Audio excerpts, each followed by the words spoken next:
Hello everyone, welcome back to my channel. I hope आप सभी बहुत अच्छे होंगे। तो चलिए बिना टाइम वेस्ट किए बढ़ते हैं आज के टॉपिक की तरफ। आज हम सीखने वाले हैं वर्नर्स थ्योरी के बारे में। जैसा कि लास्ट वीडियो में हमने ऑलरेडी कोऑर्डिनेशन कंपाउंड और डबल सॉल्ट में डिफरेंसेस देख रखे हैं। नेक्स्ट आते हैं वर्नर्स थ्योरी के बारे में। तो वर्नर ने ये अपनी थ्योरी सबसे पहले दी थी। काफी सारे हमारे साइंटिस्ट आए थे, लेकिन सबसे पहले वर्नर की थ्योरी आई थी। इन्होंने अपनी थ्योरी कब दी थी? 1893 में। ठीक है, इन्होंने कोऑर्डिनेशन कंपाउंड के बारे में एक बहुत ही इंपॉर्टेंट बात बताई थी और ये टॉपिक आपका बहुत इंपॉर्टेंट है। एग्जाम में इससे क्वेश्चंस जरूर पूछे जाते हैं। ठीक है, तो बहुत ध्यान से इस टॉपिक को पढ़िएगा। वर्नर ने क्या बताया था कि सपोज कीजिए अगर हमने कोई सा भी एक एग्जांपल लिया कोऑर्डिनेशन कंपाउंड का। सपोज कीजिए हमने ले लिया K4 देन FeCN का होल 6। ठीक है, हमने क्या ले लिया है? एक कोऑर्डिनेशन कंपाउंड ले लिया है। ठीक है, अब इसमें ये जो आपका एलिमेंट आपको बाहर दिख रहा है K4, इसको हम क्या बोलते हैं? Simple ion. ठीक है, जो Fe है हमारा, इसको हम बोलते हैं CMA।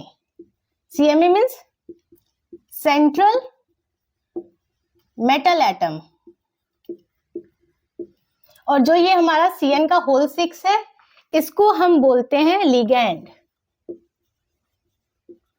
ठीक है, K4 जो हमारा ब्रैकेट के बाहर है उसको हम बोलते हैं simple ion.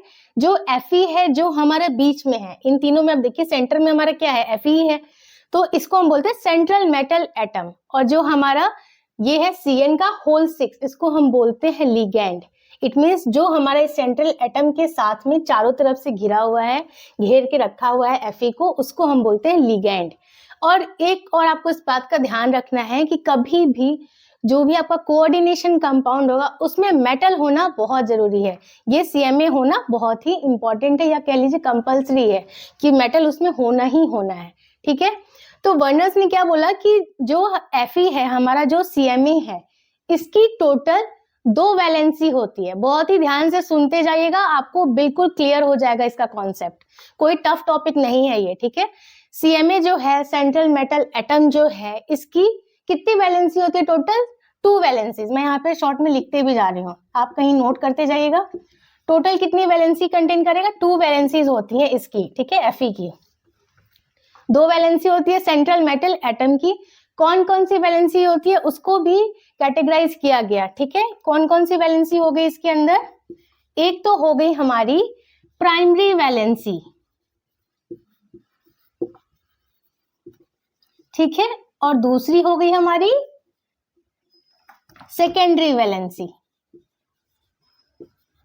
Secondary valency, primary valency जो होती है इसको हम बोल सकते हैं आयोनाइजेबल होती है ये। ठीक है, आयोनाइजेबल वैलेंसी। और जो सेकेंडरी वैलेंसी हमारी होती है इसको क्या बोल सकते हैं? ये क्या है? Non ionisable. ठीक है, अब प्राइमरी वैलेंसी और सेकेंडरी वैलेंसी, इसको हम थोड़ा सा समझते हैं।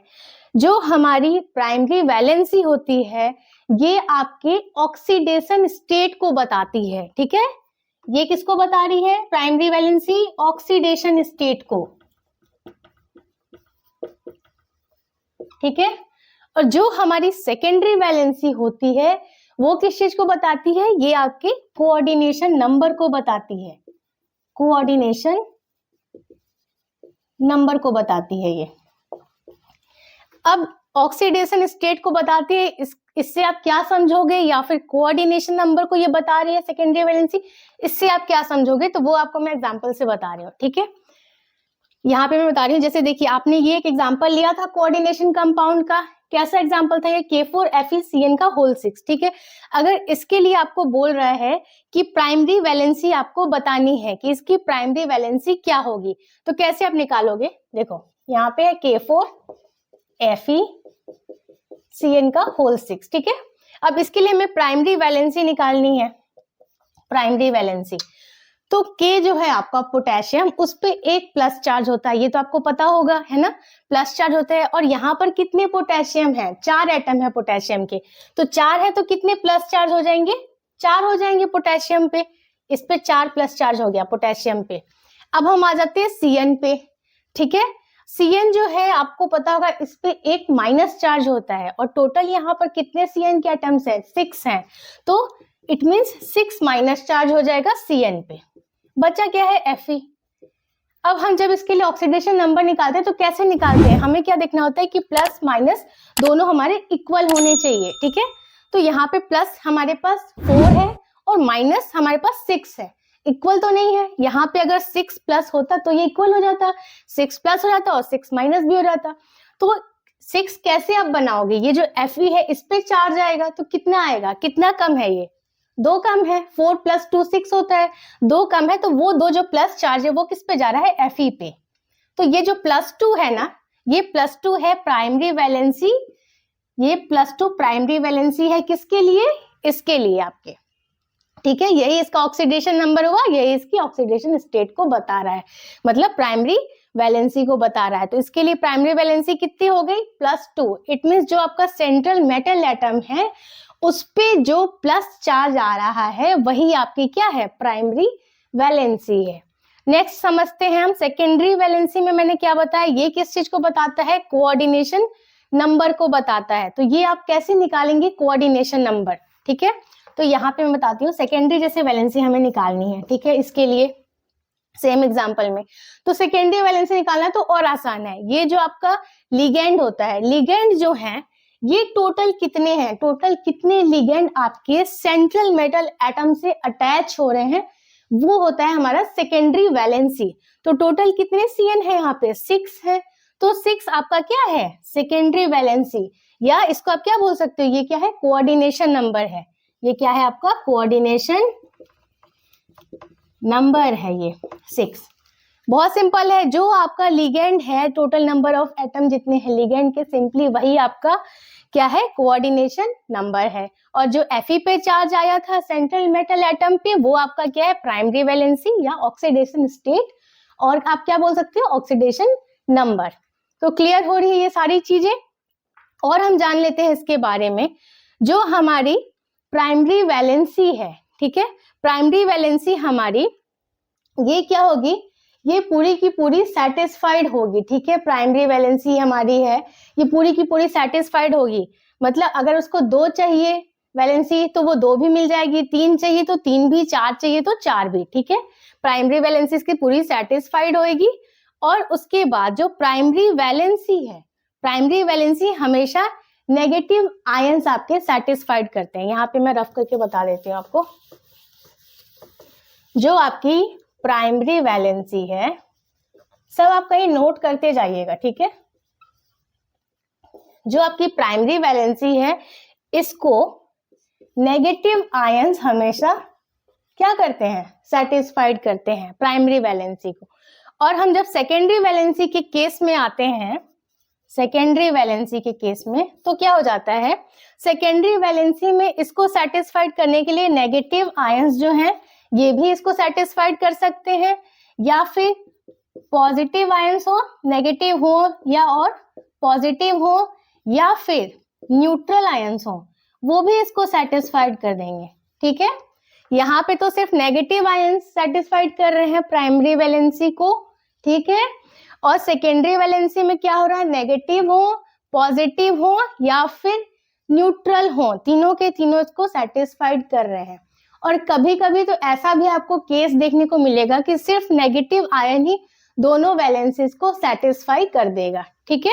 अच्छा, इसमें एक और चीज जान जाते हैं, इसमें जो आपका लिगेंड है, ठीक है, ये लिगेंड क्या करता है, ये जो हमारा CMA है, CMA को चारों तरफ से ये घेरता है, चारों तरफ से घेर के ये कोई अपना एक स्ट्रक्चर फॉर्म करता है, एक अपनी कोई डेफिनिट ज्योमेट्री फॉर्म कर लेता है, ठीक है। और इसके बाद एक और चीज, जो हमारी यहाँ पर सेकेंडरी वैलेंसी है, जो हम लोग कोऑर्डिनेशन नंबर निकाल रहे हैं, ये हमेशा डेफिनिट होता है। डेफिनिट होने का क्या मतलब हुआ कि जैसे ये Cn है, Cn कितने एटम है यहाँ पे, 6 हैं, तो इसका कोऑर्डिनेशन नंबर 6 है, तो ये एक डेफिनिट नंबर है, इसको आप क्या कैलकुलेट कर सकते हो, इजीली बता सकते हो 6 है ना। अगर जैसे कोई और एग्जांपल ले लें, अगर सपोज कीजिए यहाँ पर ले लें Fe और यहाँ पर हम ले लेते हैं कोबाल्ट, ठीक है। ठीक है। ऐसा कोई मान लीजिए कॉम्प्लेक्स स्ट्रक्चर दे रखा है, ये आपका क्या है, कोऑर्डिनेशन कंपाउंड है। इसके लिए अगर आपको कोऑर्डिनेशन नंबर निकालना है तो कितना हो जाएगा कोऑर्डिनेशन नंबर? Fe हमारा क्या है, सेंट्रल मेटल एटम है, इससे कितने कोबाल्ट अटैच हो रहे हैं, 6, तो इसका कोऑर्डिनेशन नंबर क्या हो जाएगा, 6 हो जाएगा। तो ये क्या है, एक डेफिनिट नंबर है, ठीक है।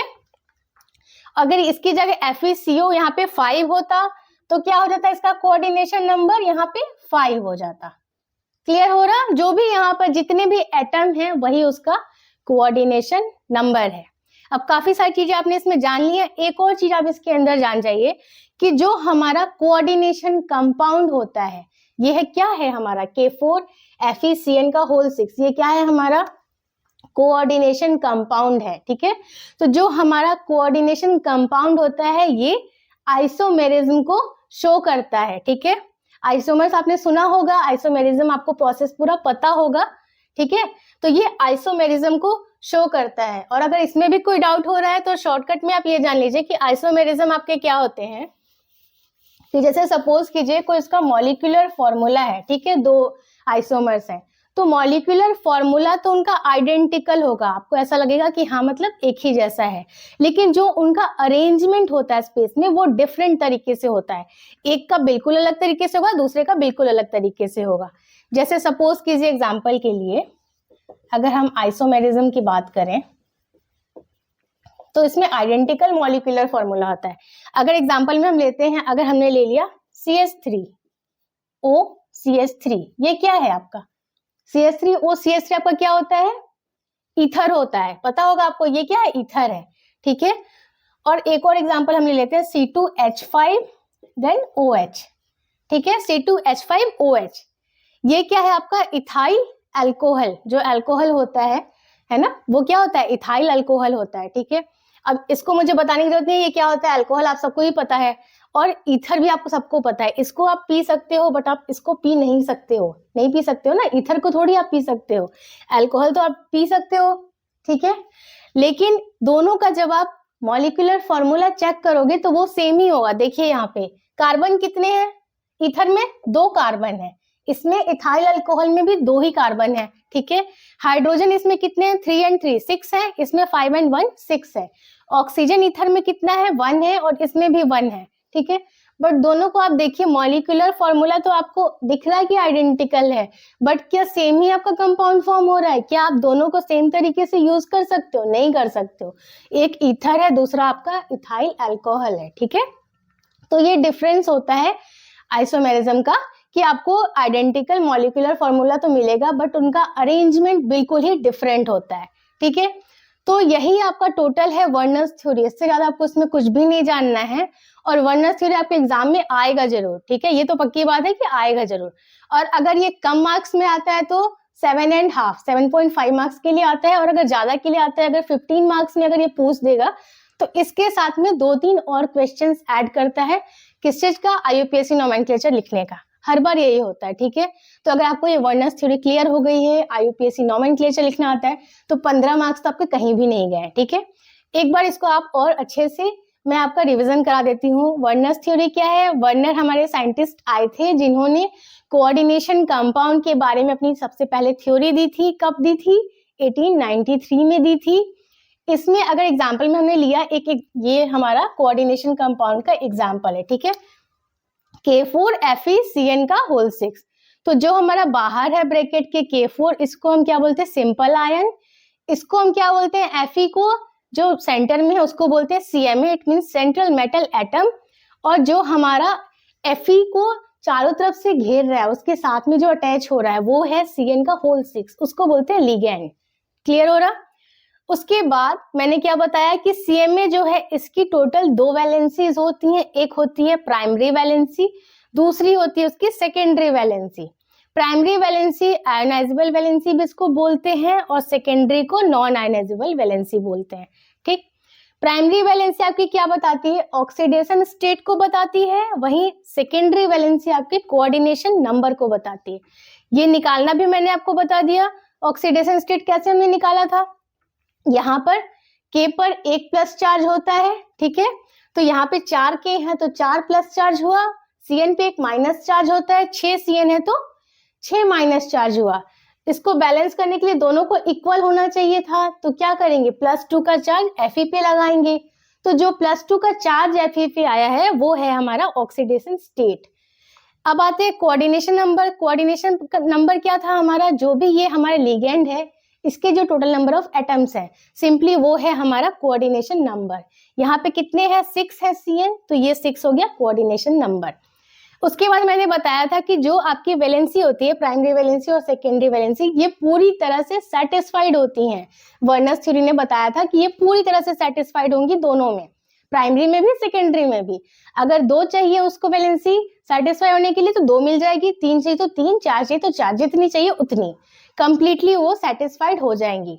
बस ये है कि प्राइमरी वैलेंसी को नेगेटिव आयन सेटिस्फाइड करेंगे और सेकेंडरी को नेगेटिव भी कर सकते हैं, पॉजिटिव भी, इवन न्यूट्रल भी कर सकते हैं। ठीक है, ये सारी चीजें हो गई। उसके बाद मैंने क्या बताया था आपको कि जो आपका कोऑर्डिनेशन नंबर होता है ये हमेशा डेफिनिट होता है। इट मीन्स ये फिक्स है, डेफिनिट नंबर है, ये 6 है, तो 6 इसका कोऑर्डिनेशन नंबर है, इसको आप इजीली कैलकुलेट कर सकते हो। फिर मैंने आपको ये बताया था कि जो आपका कोऑर्डिनेशन कंपाउंड है, इसमें जो ये CMA है, इसको ये लिगेंड चारों तरफ से क्या करते हैं, घेरते हैं, सराउंडेड होते हैं उनके चारों तरफ से लिगेंड, और एक ज्योमेट्री फॉर्म करते हैं, एक शेप फॉर्म करते हैं। प्लस मैंने एक और चीज आपको बताई थी कि जो हमारा कोऑर्डिनेशन कंपाउंड है वो आइसोमेरिज्म को शो करता है। आइसोमेरिज्म क्या है वो भी मैंने आपको समझा दिया है कि आइडेंटिकल मॉलिक्यूलर फॉर्मूला होगा, बट उनका अरेंजमेंट जो होता है वो डिफरेंट होता है। जो आपको दिख रहा होगा इजीली कि कंपाउंड बिल्कुल डिफरेंट फॉर्म हो रहे हैं, इसका काम कुछ और है, इसका काम कुछ और है, बिल्कुल डिफरेंट है, जबकि हमें आइडेंटिकल मॉलिक्यूलर फॉर्मूला मिल रहा था। तो ओवरऑल यही है आपकी वर्नर्स थ्योरी। अगर आपको ये टॉपिक अच्छे से समझ आ गया है तो मुझे पूरी उम्मीद है कि आप 15 मार्क्स ले आओगे, है ना। आई होप आज का वीडियो आपको पसंद आया होगा।